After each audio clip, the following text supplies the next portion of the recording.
Ku datang bersujud di kaki-Mu, Yesus. Hadirat-Mu penuh sukacita.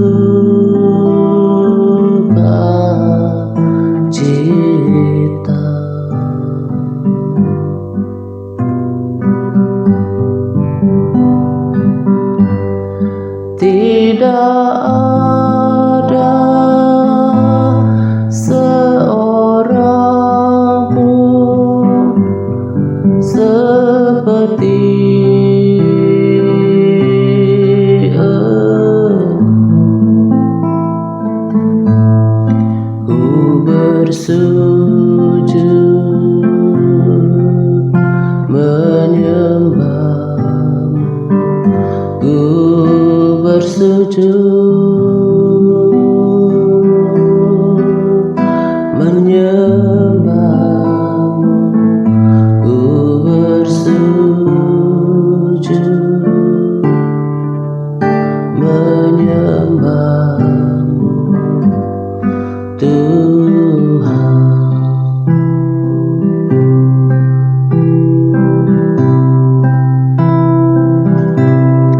Ku datang bersujud di kaki-Mu,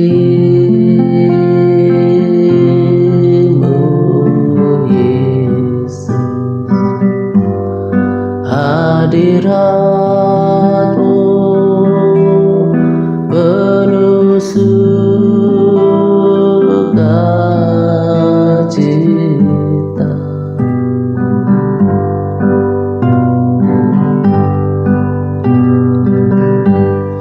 Tidak ada seorang pun seperti Engkau.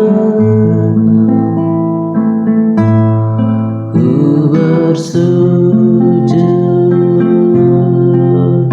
menyembah-Mu, ku bersujud menyembah-Mu, ku bersujud menyembah-Mu, Tuhan.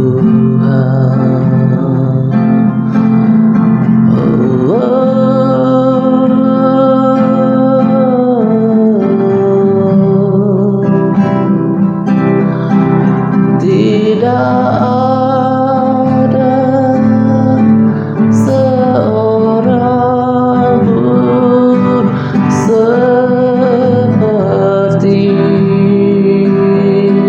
Engkau.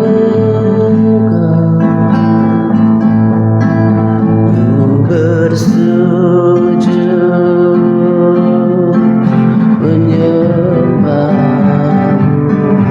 ku bersujud menyembah-Mu, ku bersujud menyembah-Mu, Tuhan.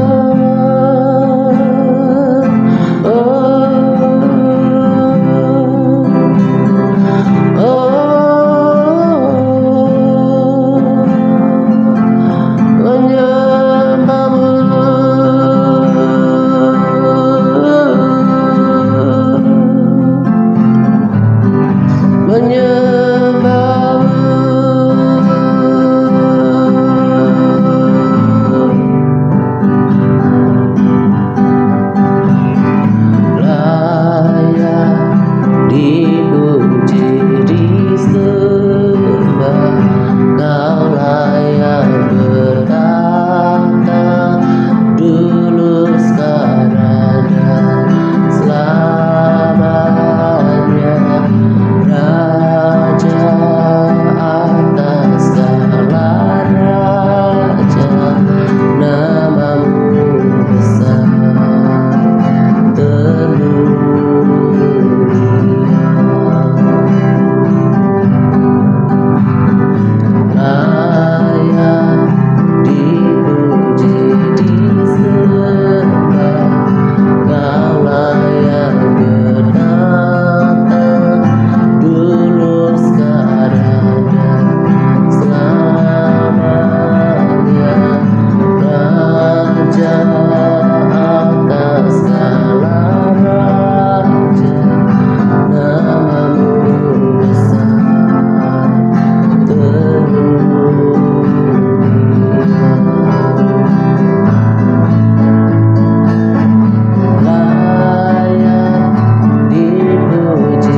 Shalom semuanya.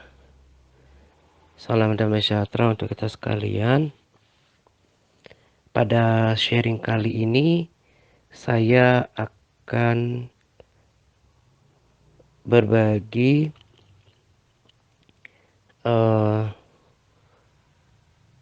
penegasan pesan pada kesaksian penglihatan pada rekomendasi video yang dibagikan pada hari Sabtu yang lalu.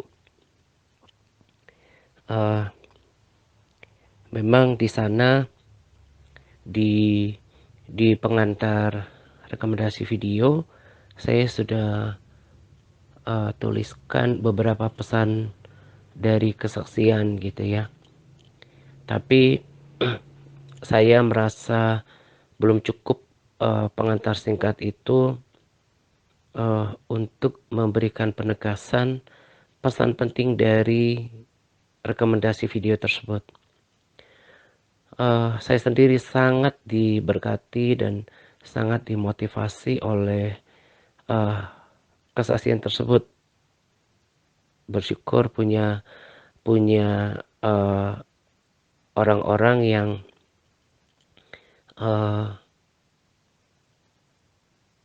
dipakai Tuhan untuk menyampaikan pesannya. Bersyukur untuk channel tersebut yang menjadi alat untuk menjangkau orang-orang yang melintasi batas wilayah ya negara begitu. Luar biasa memang pelayanan di media sosial kalau kita sungguh-sungguh pikirkan gitu ya, renungkan gitu, sangat berdampak gitu. Jadi sangat positif kalau kita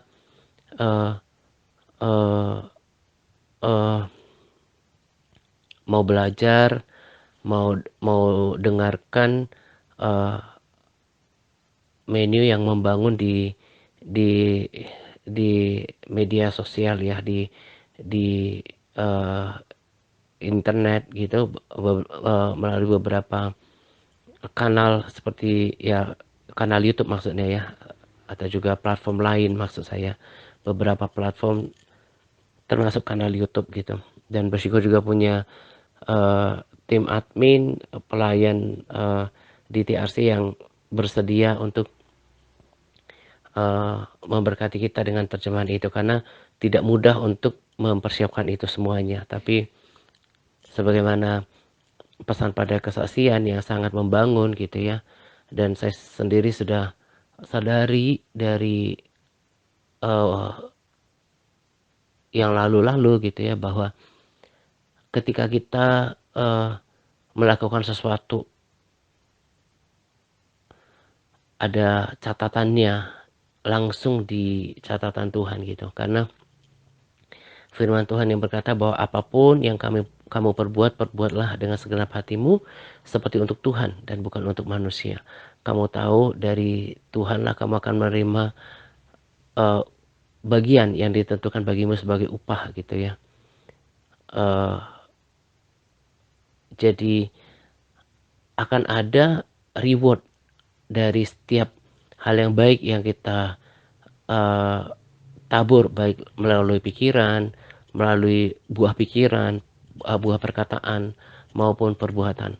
Dan sesungguhnya sudah berkali-kali juga saya katakan bahwa pelayanan itu tidak semata pelayanan mimbar, tidak semata berbicara tentang firman Tuhan, tapi semua yang kita lakukan, bahkan itu tidak di gereja pun, terhadap sesama pun, itu adalah bentuk pelayanan. Dan tanpa motivasi ini ya untuk mengejar upah dan pahala,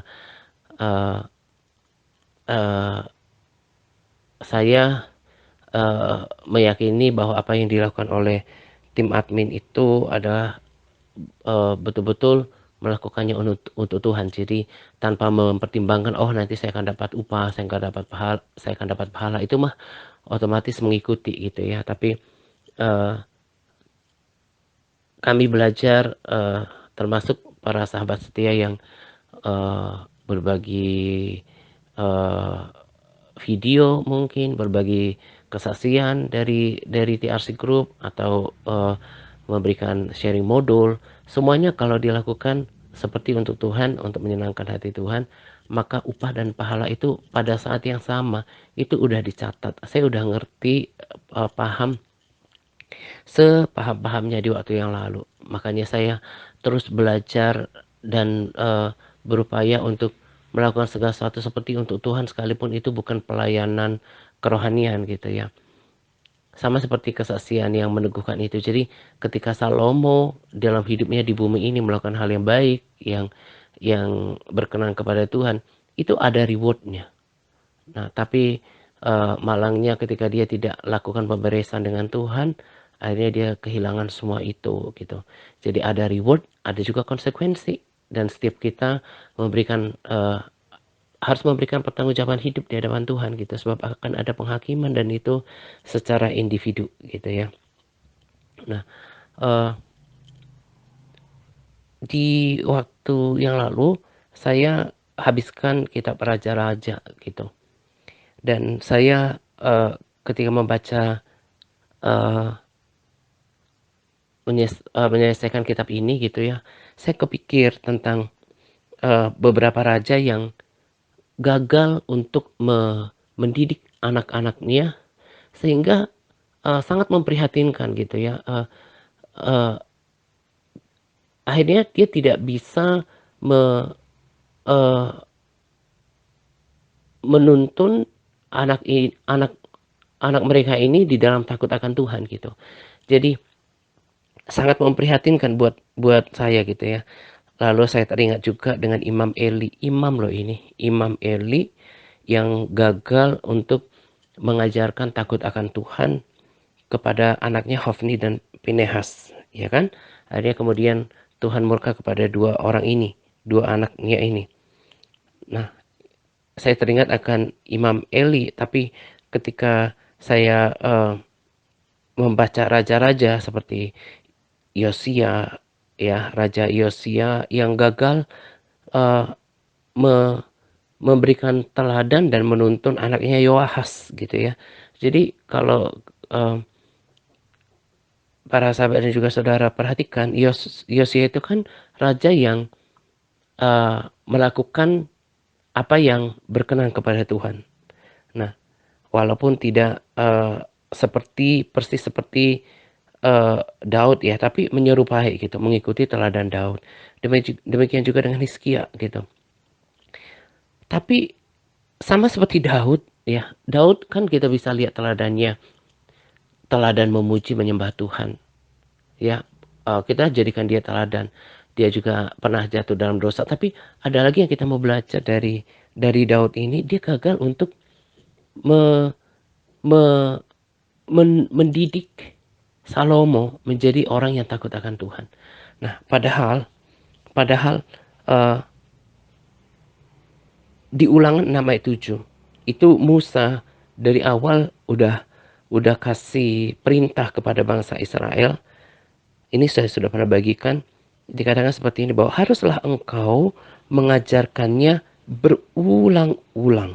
Jadi seorang ayah itu bukan hanya membiayai atau mencukupkan kebutuhan sehari-hari, makan, minum, pakai, sekolah dari anak-anak yang dititipkan untuk dia. Tapi lebih daripada itu harusnya adalah mengajarkan jalan-jalan Tuhan gitu. Nah, Musa berkata, haruslah engkau mengajarkannya berulang-ulang kepada anak-anakmu, dan membicarakannya apabila engkau duduk di rumahmu, apabila engkau sedang dalam perjalanan, apabila engkau sedang berbaring, dan apabila engkau sedang bangun. Nah, jadi selain penekanan kata berulang-ulang tadi, tapi juga se uh, sebuah pesan dari ayat ini yang mengatakan bahwa jangan lupa dalam segala keadaan gitu ya, dalam segala keadaan harus mengajarkan, membicarakan, kepada, eee eee, anak-anak Israel itu tentang jalan-jalan Tuhan gitu ya, hukum-hukum Tuhan, ketetapan-ketetapannya, mendidik mereka menjadi orang yang takut akan Tuhan. Betapa malangnya seorang Daud, akhirnya anaknya tidak memiliki nasib seperti dirinya karena cara hidupnya berbeda. Nah, itu kan sebetulnya tanggung jawab Daud. Sekalipun dia berkenan gitu ya, kita jadikan dia teladan, tapi kita bisa melihat lagi, pelajari gitu ya, kegagalan seorang Daud itu adalah menuntun Salomo di dalam takut akan Tuhan. Imam Eli tadi saya sudah katakan di awal. Kemudian Yosia gagal untuk menuntun Yoahas anaknya menjadi orang yang takut akan Tuhan. Sehingga ketika Yosia mati, eh, Yoahas melanjutkan pemerintahan, kan diangkat jadi raja. Tapi dia berbuat jahat. Demikian juga dengan Hizkia. Hizkia juga gagal untuk menuntun anaknya Manasye untuk takut akan Tuhan. Sehingga walaupun Hizkia seorang yang mencontoh cara hidupnya Daud gitu ya, Yosia juga demikian, tapi mereka tidak menurunkan itu kepada anak mereka Manasye, sehingga ketika pemerintahannya dipimpin langsung jadi orang yang jahat gitu. Padahal anaknya masih mending kalau cicitnya gitu ya, atau cucunya. Ini anaknya langsung gitu ya. Tapi gak mengikuti teladan orang tuanya. Nah, itu kan sebuah kegagalan. Sebuah kegagalan dalam keluarga gitu. Nah, eh, kesaksian ini menjadi konfirmasi buat saya juga untuk menekankan ini kepada para orang tua gitu ya. Kepada para orang tua yang ada di MTRC, terutama MTRC Advance ya, dan Big Internet. Kalau yang di TRC sama Interfam saya nggak terlalu berharap banyak gitu ya, karena sikap mereka juga nggak ada submission, nggak ada penundukan diri untuk melakukan par gitu. Nah, jadi untuk para orang tua, saya tidak sedang menggurui di sini gitu ya, tapi bagi para sahabat atau saudara yang sudah menjadi orang tua, terlebih posisinya sebagai imam dalam keluarga, sebagai kepala keluarga, ini harus diperhatikan karena ini juga salah satu, eh, kalau saya bilang ini adalah amanat agung untuk kepala keluarga gitu. Jadi eh, ini tanggung jawab yang besar. Karena kalau saya perhatikan ya, coba ikuti pikiran saya ini yang saya pahami ini, bahwa misalnya keluarga mayoritas Kristen. Kenapa misalnya keluarga Kristen tertentu yang kita temui, katakanlah eh, entah itu saudara kita atau dari keluarga besar kita atau tetangga kita atau teman kita gitu ya, yang kita lihat kenapa dia menjadi seperti itu. Nah, kalau kita perhatikan, kalau mungkin kita kenal atau ya kita kenal orang tuanya atau kakeknya, itu juga sama kekristenannya. Tidak tidak menjadi Kristen sejati yang takut akan Tuhan. Nah, sehingga tidak heran keturunannya seperti itu gitu. Nah, yang saya renungkan adalah ketika saya menemukan keluarga-keluarga, entah keluarga terdekat, entah dari saudara, entah keluarga yang saya saksikan gitu ya. Betapa tadinya kalau kalau amanat yang tadi dalam tanda kutip ya, itu ini menurut istilah saya, amanat agung seorang kepala keluarga ini dijalankan, maka kan akan terjadi generasi penerus yang takut akan Tuhan. Jadi seorang kakek mengajarkan anaknya jalan-jalan Tuhan, maka anaknya juga akan mengikutinya. Sebab saya pernah dengarkan survei bahwa kalau seorang kepala keluarga, seorang ayah eh, adalah seorang yang takut akan Tuhan, yang mengasihi Tuhan, maka 70% dari anak-anaknya itu akan eh, eh, minimal ya 75% bahkan sampai 100% itu anak-anaknya itu takut akan Tuhan. Nah, kalau cuma istrinya aja itu kalau saya tidak salah eh, 50% dari anak-anaknya takut akan Tuhan. Nah, kalau kedua-duanya takut akan Tuhan, maka pastinya 100% takut akan Tuhan. Jadi sehingga akan ada anak-anaknya kan jadi anak-anak yang takut akan Tuhan, mengasihi Tuhan. Lalu si anak ini juga ke anaknya, jadi cucunya dia akan meneruskan hal yang sama sampai ke cicinya, sampai turun temurun. Itu yang harusnya terjadi, sehingga nggak ada keluarga-keluarga atau keturunan-keturunan yang seperti kita saksikan sekarang. Kristen ya Kristen gitu ya, Kristen ke gereja, tapi sikap dan perilakunya itu tidak menunjukkan seorang Kristen sejati. Nah, kenapa saya singgung ini? Karena ini juga merupakan harapan saya, karena uh, walaupun dulu saya rasanya sudah pernah singgung, tapi melalui sharing ini saya uh, rindu sekali dan ingin menekankan gitu ya kepada para sahabat atau saudara yang punya anak-anak gitu, yang udah jadi orang tua, terlebih di komunitas kita ini dia sebagai ayah atau ibu, jangan lalaikan tugas ini gitu.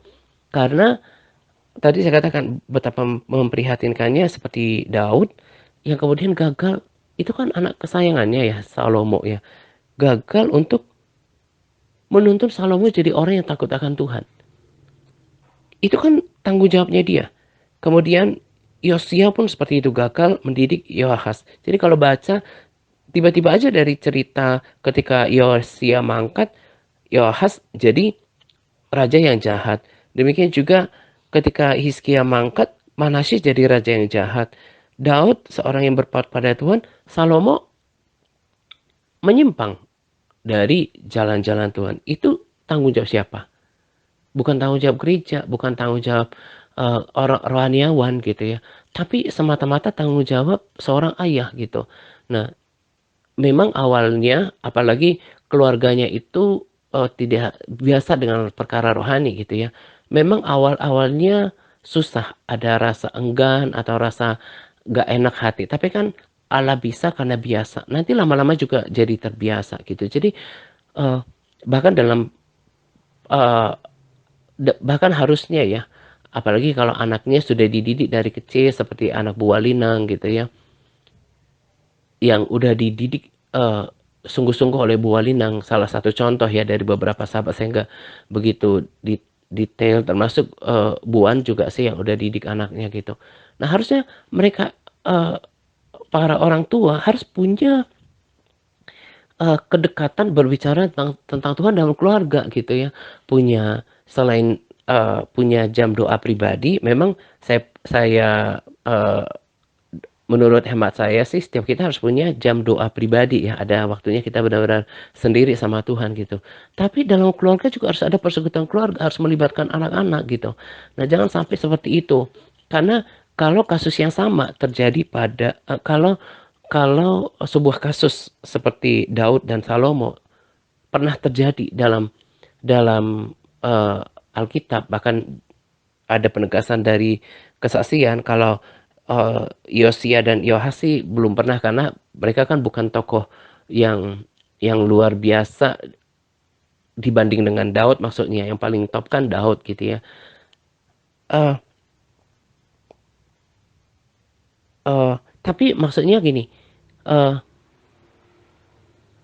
kalau mereka uh, uh, jadi kesalahan mereka itu kan harus menjadi pelajaran gitu buat kita yang udah tahu kebenaran gitu. Jadi jangan lalaikan ini.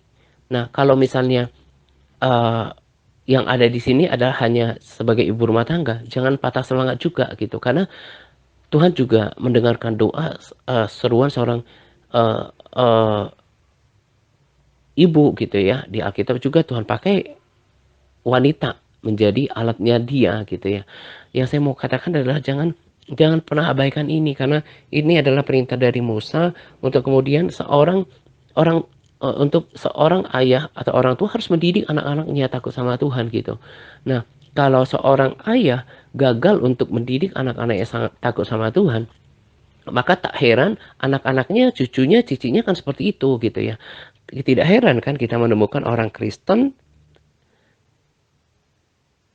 Kristen sih ke gereja, tapi kehidupannya itu tidak menunjukkan seorang Kristen sejati. Perkataannya, sikap dan perilakunya. Nah, karena itu saya tekankan kepada para sahabat yang ada di sini.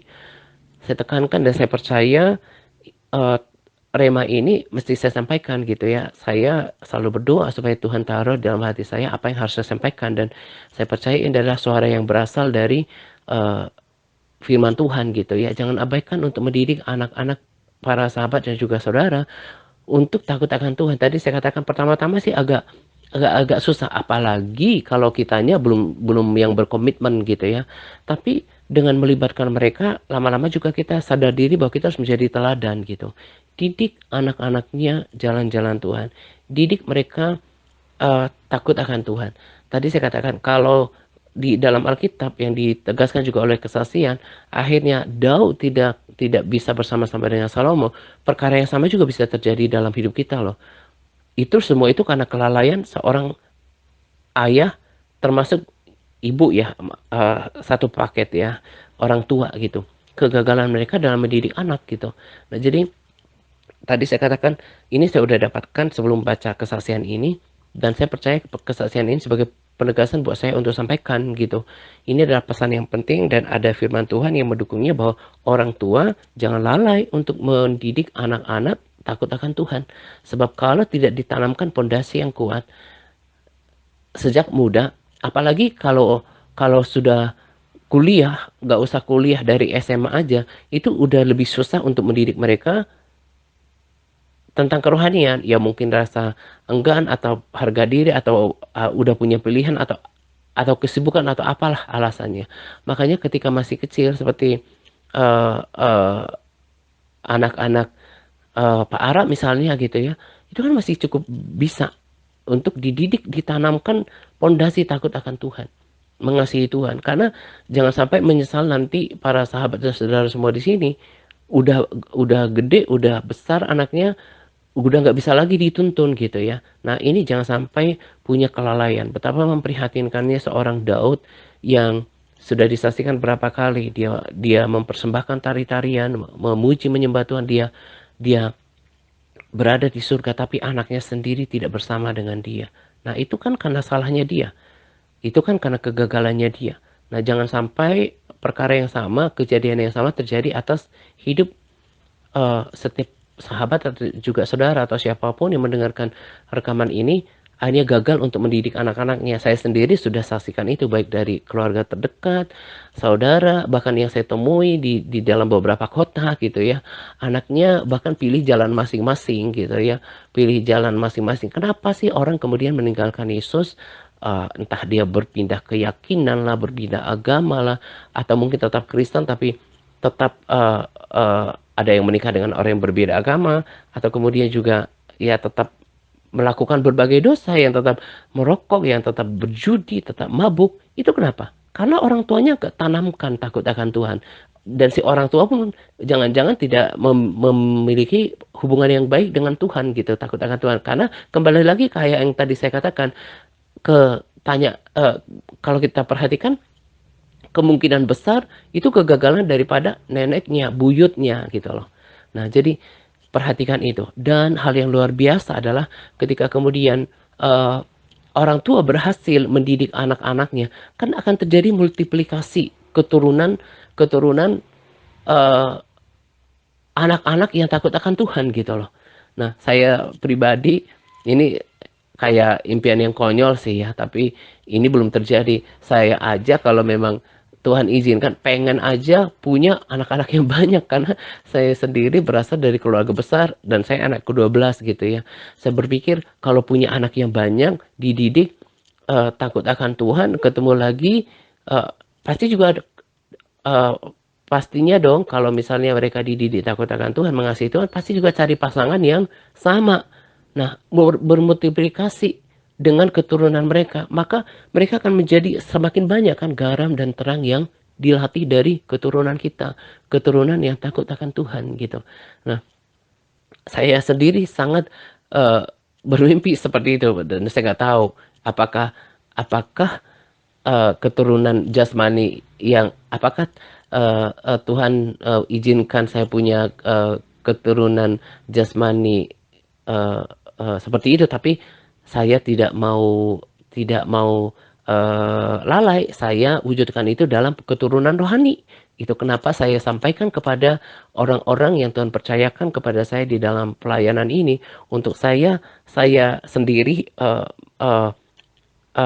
melakukannya, saya mengajarkannya, dan puji Tuhan, makanya selalu dipisahkan ya. MTRC itu kan pilihan. Nanti makanya pada tepat waktunya memang orang-orang yang nggak mau bangkit mengikuti standar akan digeser ke beginner med atau TRC gitu ya.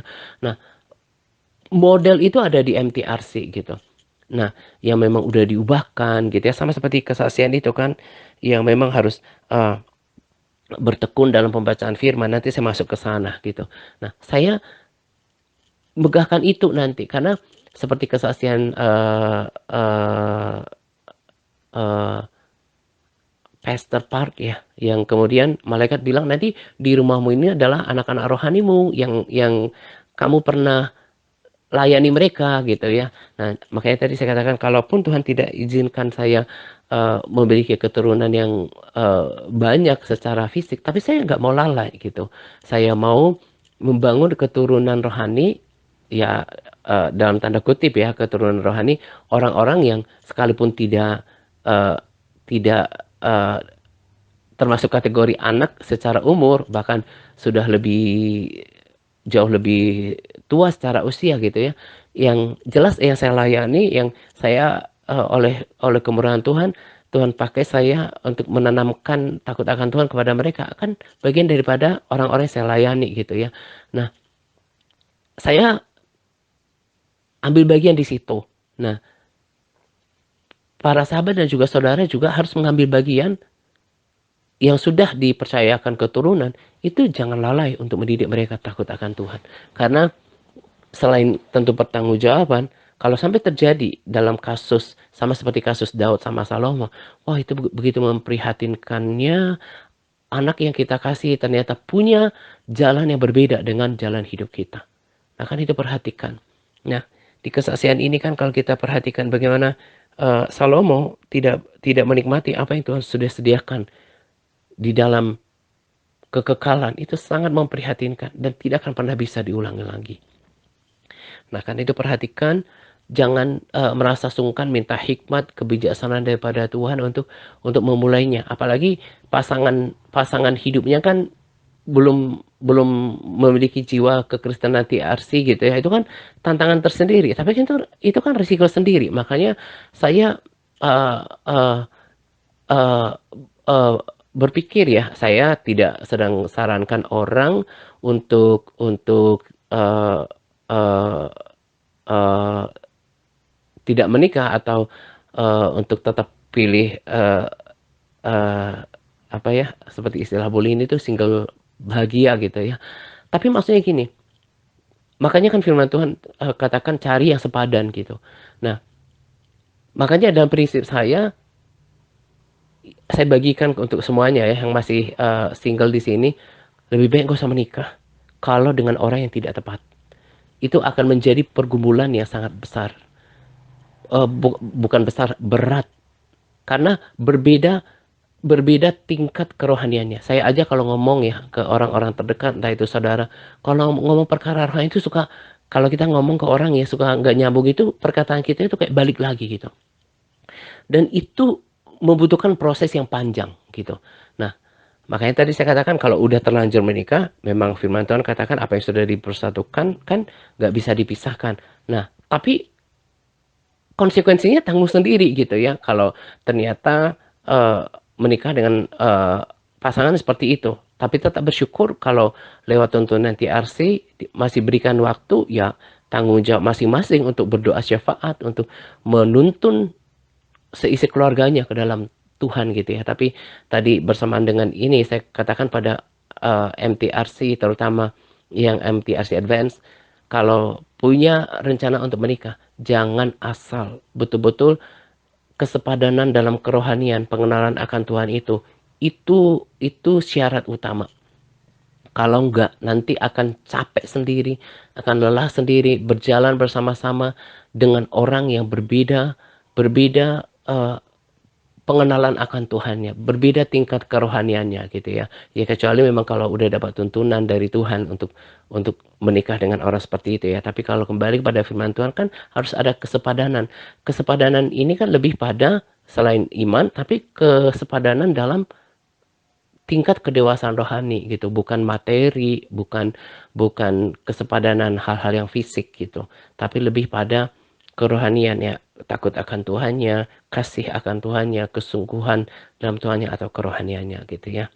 Nah, perhatikan itu, jangan jangan lalai, eh, ya bersyafaat buat pasangannya supaya kemudian Tuhan jamah, ubahkan sehingga bersama-sama mendidik seisi keluarga supaya tidak gagal seperti Daud gitu ya. Nah, sekarang saya masuk pada pesan kesaksian yang tadi saya katakan sangat memberkati, sangat memotivasi diri saya. Dan memang selama ini ya, ketika saya lakukan sesuatu, eh, kadang daging saya berontak, tapi saya selalu ingatkan diri saya untuk berubah gitu ya. Dan suara itu udah seperti spontan bicara ke dalam hati saya bahwa lakukan seperti untuk Tuhan.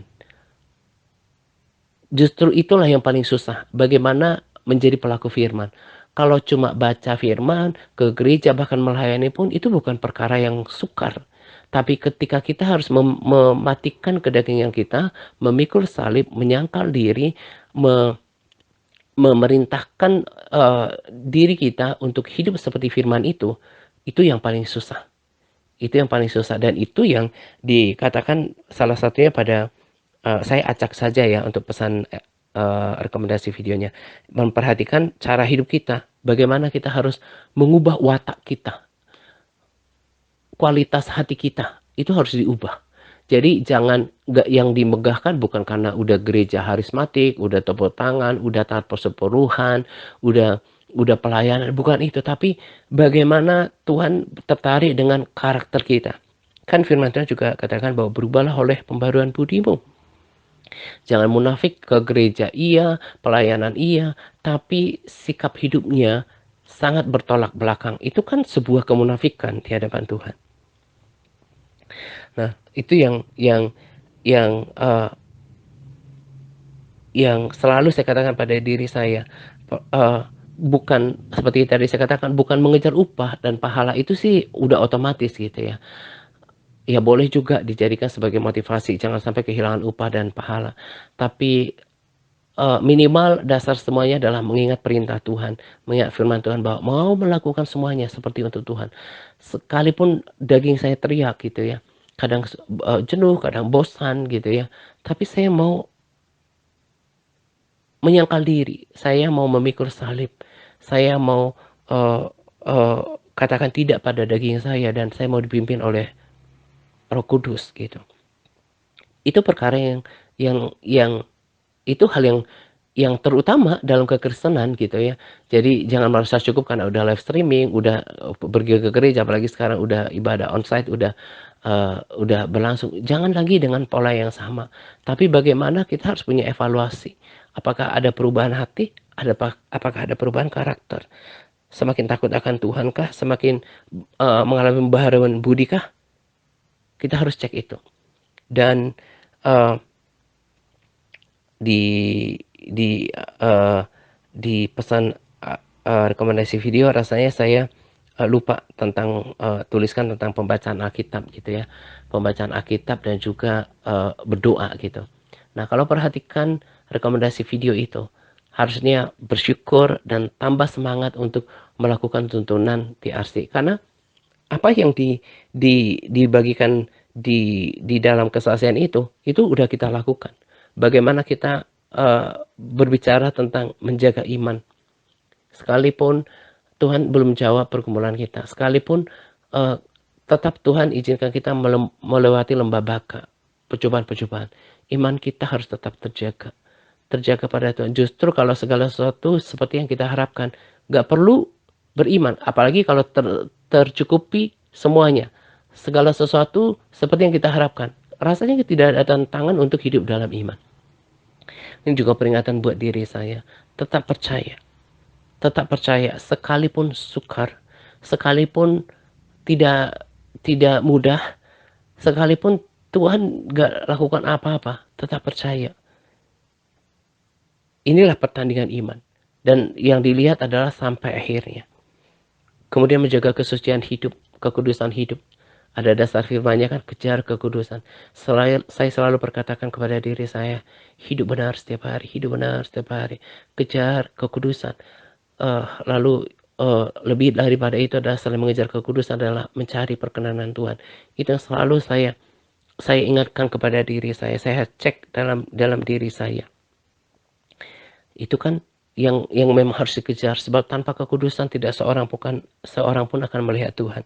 Lalu mempertahankan kasih, menjaga dan mempertahankan kasih mula-mula harus tetap bergairah, nggak boleh kehilangan semangat. Ini bahkan tema-tema yang saya sering bagikan terutama di waktu-waktu yang lalu. Lalu kesetiaan, ya kan, dibutuhkan kesetiaan, bukan cuma kesetiaan dalam mempertahankan iman, kesetiaan dalam melakukan segala sesuatu. Setiap membaca firman dan setiap berdoa. Betapa kita bersyukur sebetulnya di komunitas ini dilatih berdoa. Baca firman itu juga upah. Itu kan kesaksian Pastor Park juga. Apa yang menjadi dasar bahan bangunan kita di surga adalah pembacaan Alkitab kita, doa-doa kita, pujian penyembahan kita, pelayanan kita, pemberitaan Injil kita, kebaikan yang kita lakukan, taburan kita, persembahan kita, itu semuanya bahan bangunannya. Jadi kalau udah diajar sangat lama di TRC, kemudian juga banyak kesaksian yang sudah menyatakan tentang betapa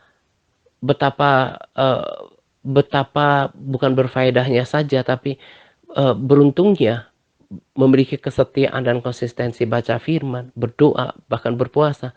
Itu betapa saya pikir ini bebar sekali ya orangnya. Memang jangan-jangan memang orang ini ditentukan untuk binasa. Kadang-kadang saya terlalu keras ya ngomong seperti itu, karena belum lama ini saya lihat judul tentang video kesaksian ya. Saya belum usai untuk menyaksikannya, tapi bukan cuma ini yang berkata bahwa memang ada orang-orang meskipun hidup di dunia, masih hidup, tapi dia ini udah jiwanya itu udah di neraka gitu. Jadi memang orang ini karena udah biasa bebal, tegar tengkuk gitu ya. Jadi dia tinggal tunggu masanya dia mati masuk ke dalam kengerian neraka gitu. Nah, jadi kalau kita punya hati yang lembut, punya kerendahan hati, udah mau dinasehati, mestinya nggak ada alasan lagi untuk bertekun dalam pembacaan Alkitab. Untuk selalu berdoa, bahkan bersyafaat kepada orang lain. Melayani itu nggak mesti di mimbar, nggak mesti di gereja. Mendoakan orang lain, bersyafaat buat orang lain. Apalagi dalam doa-doa puasanya yang teratur, selain berdoa untuk diri sendiri, tapi berdoa syafaat untuk orang lain. Itu kan tidak akan pernah kehilangan upah. Nah, orang yang udah ngerti, diubahkan pikirannya akan lakukan ini. Makanya ini kan sebagai sebagai penegasan atau konfirmasi aja untuk kita, bagaimana kita terus bersemangat untuk melakukan semuanya, melakukan par. Gak ada pengajaran TRC yang menyimpang dari firman Tuhan. Selain ada dasar firman-Nya, tak jarang selalu ditegaskan oleh kesaksian.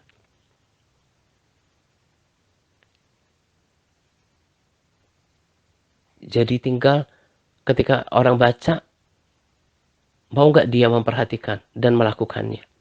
Jangan seperti Salomo yang merasa tidak perlu mengadakan pemberesan dan pembaruan dalam hidupnya.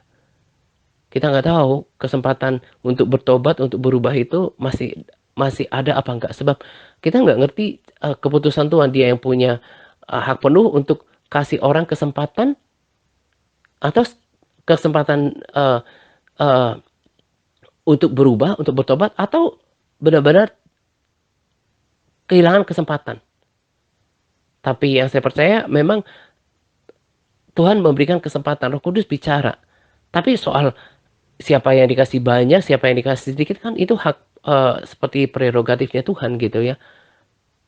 Dan itu selalu kan firman lain berkata bahwa Tuhan menginginkan keselamatan orang. Tapi kalau respons kita itu begitu sombongnya, begitu congkaknya, begitu bebalnya, begitu keras hatinya, ya lama-lama Roh Kudus tidak berbicara lagi. Udah terluka. Dan Tuhan tidak memberikan kesempatan kepada dia. Karena sama seperti Hofni dan Pinehas, memang Tuhan sengaja mengeraskan hatinya. Karena Tuhan mau membinasakan mereka kan, Alkitab katakan itu. Nah, karena itu jangan sampai hatinya keras gitu. Udah dengarkan peringatan, baca kesaksian, tapi dianggap angin lalu saja. Biarlah kita yang masih punya kepekaan hati, kerendahan hati, dan hati yang mau diajar. Menjadikan peringatan kesaksian itu, termasuk penegasan rekomendasi video ini, pesan-pesannya, membuat kita semakin teguh berlari. Saya mau terus membangun manusia rohani saya. Saya mau mencari apa yang berharga, apa yang bernilai kekal. Bukan berarti nggak bisa bekerja, bukan berarti nggak bisa berusaha. Tapi jangan sampai uh, bertentangan dengan rumus firman Tuhan yang berkata cari dahulu kerajaan Allah dan kebenarannya. Apalagi kalau sampai kemudian terjun ke dalam cara-cara yang tidak seturut firman Tuhan gitu. Saya mau memperbaiki terus sikap kekristenan saya di hadapan Tuhan. Kejujuran hati saya, watak hati saya, watak pribadi saya di hadapan Tuhan. Supaya jangan sampai saya ditolak. Sebab pelayanan saya mungkin dinilai oleh Tuhan. Kesetiaan saya melayani dinilai oleh Tuhan. Tapi kalau hidup saya juga tidak berkenan, saya juga akan gagal. Termasuk ketika saya kemudian udah mulai 7 tahun yang lalu, kemudian saya berubah setia. Maka apa yang saya sudah korbankan, itu akan menjadi sesuatu yang abandon, sesuatu yang ditinggalkan, atau ya kalau mungkin saya udah punya rumah di surga, nggak menjadi rumah yang tak berpenghuni. Saya nggak mau seperti itu, sebab perjuangan tidak terlalu panjang lagi. Umur saya nggak tahu berapa lama. Bahkan saya pun sudah menjalani lebih dari separuh usia rata-rata manusia. Apalagi kalau Tuhan datang lebih cepat. Nah karena itu saatnya setiap hari, sama seperti pesan kesaksian, perhatikan cara hidup setiap detik, setiap menit, setiap hari, setiap minggu. Di dalam kesadaran takut akan Tuhan. Apa yang kita perbuat selain kita lakukan seperti untuk Tuhan, ingat semua akan ada konsekuensinya, ada penghakiman. Nah itu kualitas seperti itu yang saya pengen tanamkan. Tadi saya katakan, sejauh ini saya tidak punya keturunan jasmani untuk saya latih, untuk saya didik, saya tanamkan takut akan Tuhan. Tapi saya mau tanamkan kepada setiap orang, yang setiap jiwa yang saya percaya gak kebetulan Tuhan kirimkan di dalam pelayanan ini. Bersama dengan tim yang memang udah sehati, sepikir, sejiwa dengan saya. Akan mendidik sebanyak mungkin keturunan rohani yang kemudian berdampak. Kalau Tuhan kasih umur panjang, berapa panjang dalam keluarga, dalam keturunan, dalam komunitas dan keluarganya. Dan itu menyenangkan hati Tuhan. Nah kiranya penegasan pada rekomendasi video ini terus menegur kita untuk tetap bersemangat, mempertahankan kasih mula-mula, mengejar kekudusan, menjaga iman, memperhatikan cara hidup kita, tetap setia dalam segala hal, tetap bertekun dalam pembacaan firman. Berdoa bukan cuma berdoa untuk diri sendiri, tapi harus harus ada seperti progress atau developmentnya, untuk bukan saja berdoa untuk diri sendiri. Memang kita di sini udah berdoa sesuai tuntunan doa ya, tapi maksudnya masih ada lagi sebetulnya harus sampai pada beban yang di luar jadwal itu, dia tetap berdoa secara teratur, mungkin untuk keluarganya, untuk temannya, untuk kita di sini, komunitas ini yang berdoa syafaat. Dan itu sebuah pelayanan, semua ada upah dan pahalanya. Dan kiranya apa yang disampaikan pada kesaksian dan juga rekomendasi video memotivasi kita ke depannya, supaya kita tidak ada satupun yang ketinggalan. Sebab bukan awal yang dilihat, tapi akhir pertandingan. Nah, ini saja saya mau bagikan pada rekomendasi video ini. Saya juga punya harapan yang besar, kita yang di sini, terutama dia yang adalah kepala keluarga, mendidik anak-anaknya takut akan Tuhan, supaya nanti tidak menjadi kemalangan yang tidak akan pernah bisa diperbaiki lagi, gitu ya. Selamat menjelang 2 pagi untuk kita sekalian. Semangat berpuasa kepada OLMTRC yang terus bersemangat dalam berpuasa. Semangat par. Tuhan Yesus memberkati kita senantiasa. Amin.